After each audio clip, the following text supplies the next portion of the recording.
Mas pinaigting pa ng National Capital Region Police Office o NCRPO ang kanilang presensya ngayong nalalapit ng election period sa panayam ng Radyo Pilipinas. Sinabi ni NCRPO Chief Police Brigadier General Anthony Aberin na may mga magbabantay ng mga pulis sa mga border control checkpoints simula sa linggo, January 12. Bukod dito, patuloy rin aniya ang threat assessment sa mga kandidato para matiyak ang kanilang seguridad.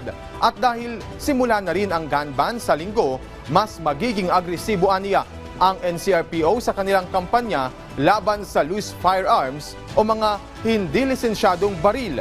Apila ng NCRPO sa publiko makipagtulungan sa mga otoridad para matiyak ang seguridad at maayos na halalan. Magkakaroon na po tayo ng regular checkpoints lalo na po dito sa mga border control checkpoints po natin. And at the same time po, magiging visible po yung mga pulis natin, pero mas paigtingin pa po natin yung presensya po natin, lalong-lalo na po sa kalsada.